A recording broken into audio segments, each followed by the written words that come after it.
사무엘상 20장. 다윗은 라마의 나요곳에서 도망쳐서 요나단에게로 갔다. 그리고 그에게 물었다. 내가 도대체 무슨 잘못을 저질렀지? 내가 무슨 죄를 지은 거지? 내가 네 아버지께 무슨 잘못을 저질렀다고 내 아버님은 나를 못 죽여서 그렇게 안달이시지? 요나단이 대답했다. 그렇지 않아. 아버님은 자네를 죽이지 않을 거야. 그런 일은 있을 수 없어. 아버지는 큰 일이든 작은 일이든 언제나 내게 먼저 알려주신다네. 자네를 죽일 생각이었다면 아버님은 그것을 나에게 알려주셨을 거야. 무엇 때문에 그 일만을 숨기시겠나. 그럴 리가 없네. 걱정하지 말게. 아무 일도 없을 거야. 그러나 다윗은 맹세까지 하면서 말했다. 자네가 나를 좋아해서 각별히 대하는 것을 왕께서도 잘 알고 계셔. 그래서 자네가 이 일을 알게 되면 마음 상할까봐 일부러 알리시지 않은 것이네.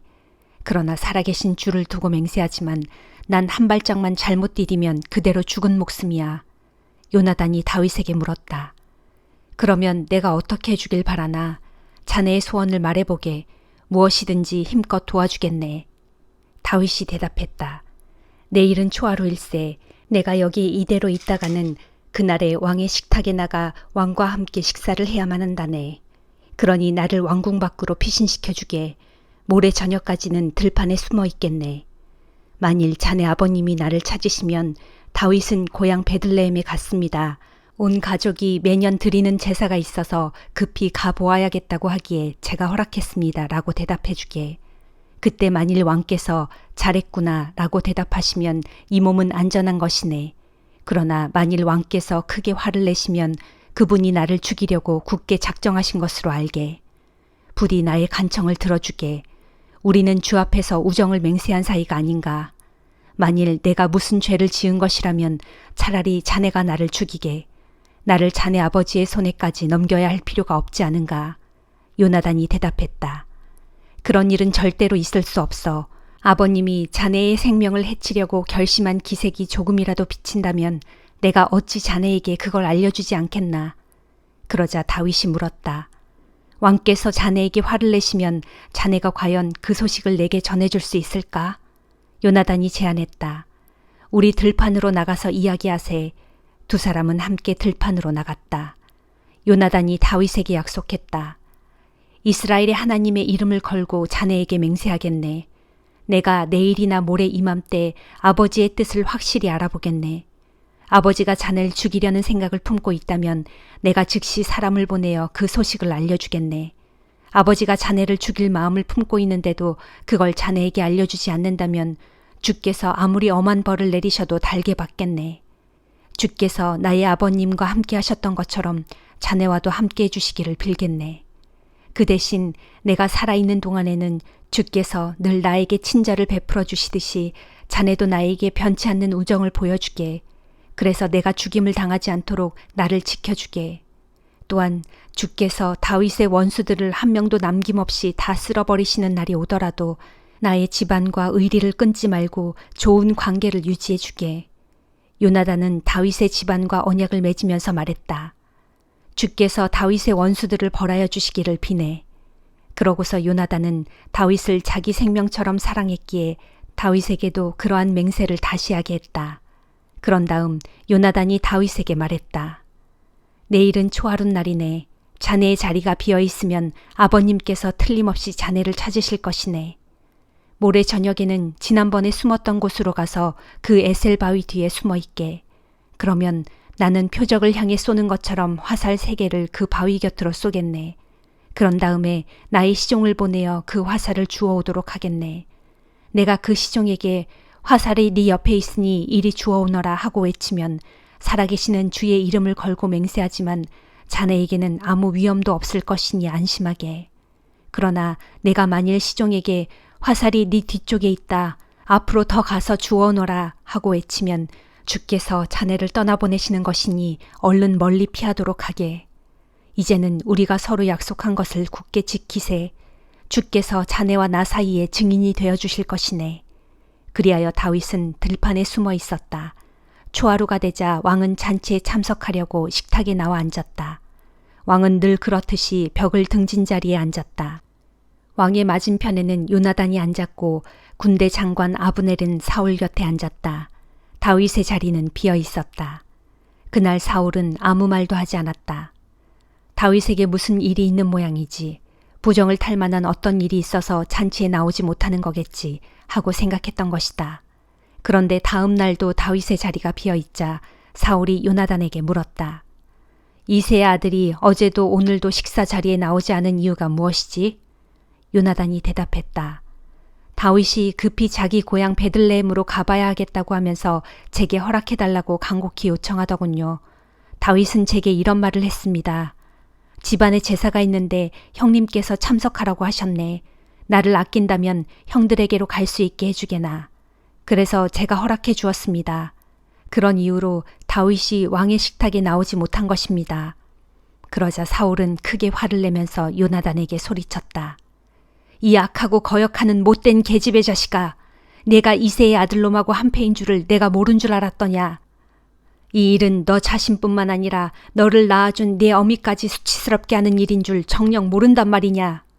이새의 아들놈이 세상에 살아있는 한 너와 내 나라는 결코 세워지지 못할 것이다. 당장 사람을 보내어 그놈을 잡아오너라. 그 자는 죽어 마땅한 놈이다. 그러자 요나단이 항의했다. 어째서 다윗이 죽어야만 합니까? 도대체 그가 무슨 잘못을 저질렀습니까? 그 순간 사울은 요나단을 죽이려고 창을 겨누었다. 그제야 요나단은 아버지가 다윗을 죽이려고 단단히 벼른다는 사실을 확실히 깨닫게 되었다.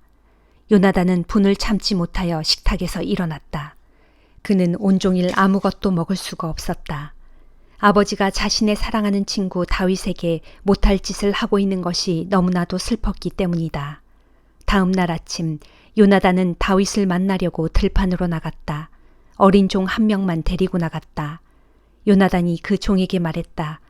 너는 달려가서 내가 쏘는 화살을 다 주워오너라. 소년이 달려나가자 요나단은 그 종의 머리 위로 화살을 쏘았다. 소년이 요나단의 화살이 떨어진 자리에 이르자 요나단이 그의 등 뒤에 대고 크게 외쳤다. 화살은 더 먼 곳에 떨어졌다. 빨리 가. 멈추지 말고 더 달려가. 소년은 화살을 주워들고 자기 상전에게 돌아왔다. 어린 종은 아무것도 눈치채지 못했다. 요나단과 다윗만이 그 일을 알았다. 요나단은 활과 화살을 어린 종에게 주면서 말했다. 너는 먼저 가거라. 이것들을 제자리에 다시 가져다 놓아라. 그 어린 종이 돌아가자 다윗은 숨어있던 바위 뒤에서 나왔다. 그리고 얼굴을 땅에 대고 요나단 앞에서 3번이나 엎드려 절했다.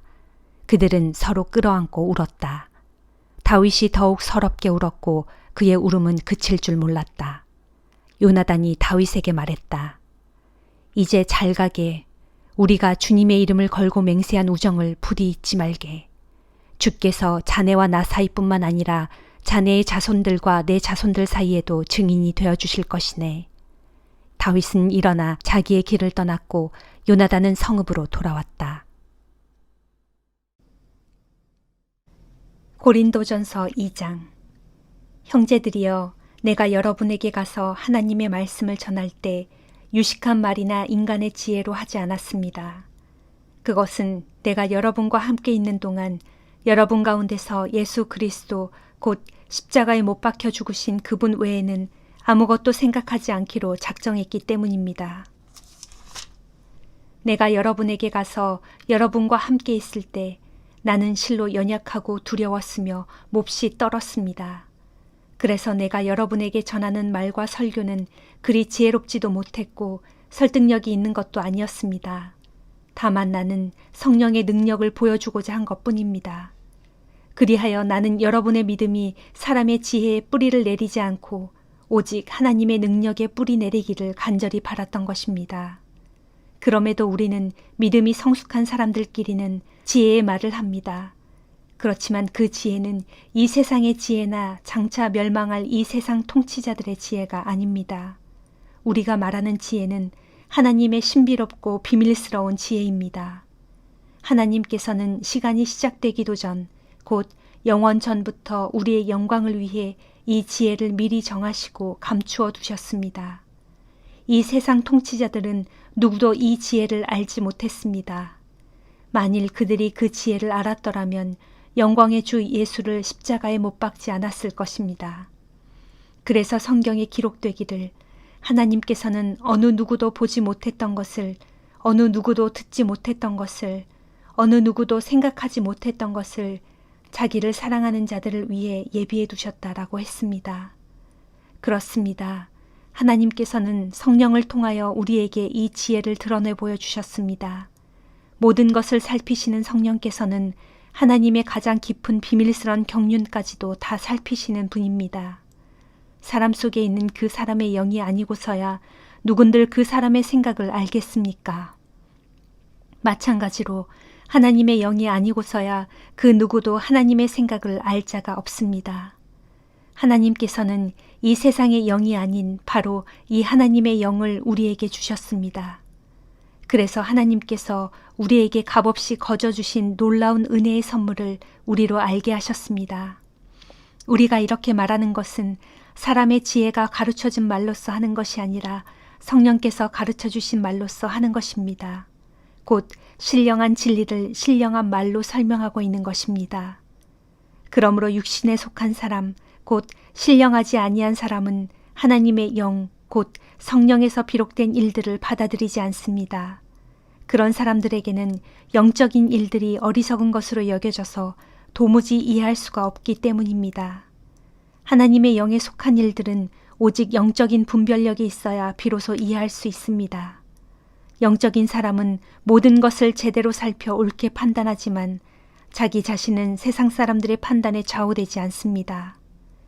누가 주님의 마음을 알아 감히 주님을 가르칠 수 있겠습니까? 하지만 우리는 그리스도의 마음을 가지고 있습니다. 예레미야 애가 5장. 주여, 우리가 당한 일들을 기억하소서. 우리가 받은 수치를 돌아보소서. 주께서 우리에게 물려주신 땅이 이방인들의 손에 넘어갔고 우리의 고향집이 낯선 자들의 손에 넘어갔습니다. 우리는 아버지 없는 외로운 고아가 되었고 우리 어머니들은 전부 과부 신세가 되고 말았습니다. 이제 우리는 우리의 물을 마시는데도 돈을 주어야 하고 우리의 땔감을 얻는데도 값을 치러야 합니다. 우리를 뒤쫓는 원수들이 우리 뒤에서 바짝 추격하고 있으므로 우리가 몹시 지쳤지만 잠시도 쉴 틈이 없습니다. 우리가 먹을 양식을 구해 우리의 배를 불리려고 이집트 사람들과도 손을 잡았고 아시리아 사람들과도 손을 잡았습니다. 우리의 조상들이 죄를 지었지만 이제 그들은 다 가고 없어졌고 지금 우리가 남아서 조상들의 죄악을 짊어지고 있습니다. 비천한 종들이 우리를 지배하고 있지만 그들의 손에서 우리를 구해낼 자가 아무도 없습니다. 도성에는 더 이상 양식이 없으므로 먹을거리를 구하려고 광야로 나가지만 그곳에는 칼이 기다리고 있으므로 먹을 것을 얻기 위해서는 우리의 목숨을 걸어야 합니다.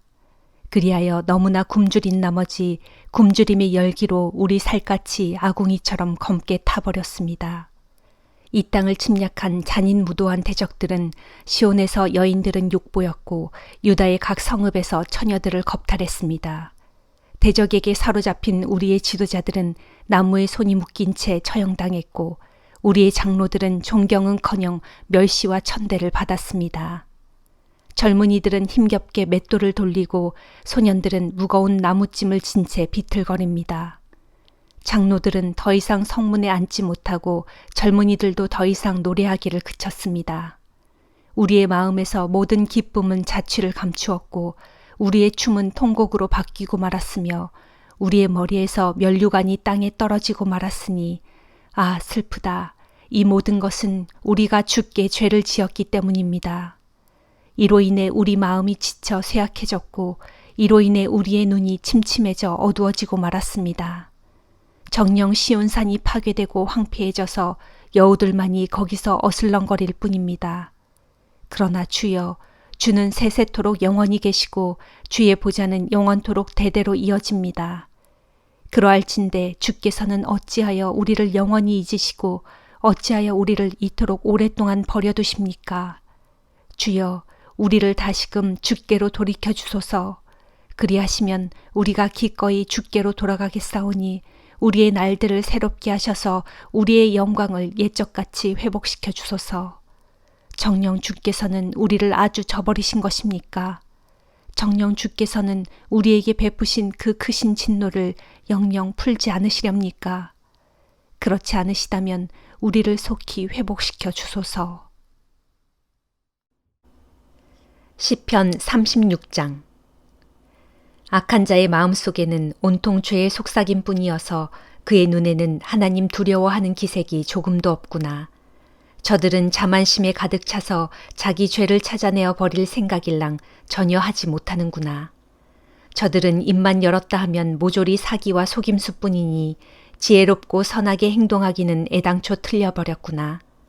저들은 잠자리에 누워서까지도 악한 궁리를 꾸며내고 스스로 죄의 길에 들어서며 악한 짓 행하기를 마다하지 않는구나.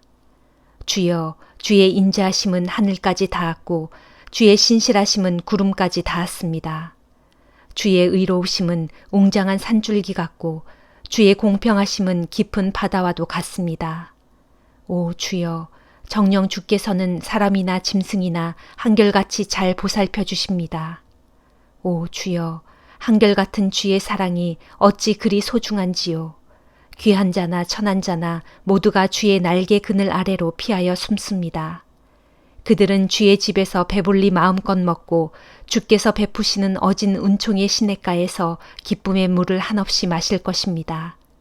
사람을 살리는 생명의 샘물이 주께 있으니 우리가 주의 환한 빛 가운데서 광명을 봅니다. 오 주여, 주께서는 주를 섬기는 이들에게 한결같은 사랑을 베풀어 주소서. 마음이 올바른 이들에게 주의 변함없는 의를 베풀어 주소서. 오만한 자들의 발에 이 몸이 짓밟히지 않게 해주시고 사악한 자들의 손이 이 몸을 쫓아내지 못하게 해주소서. 보라, 악한 짓을 일삼는 무리들이 고꾸라진다. 그들은 고꾸라져서 다시는 일어나지 못하리라. 아멘.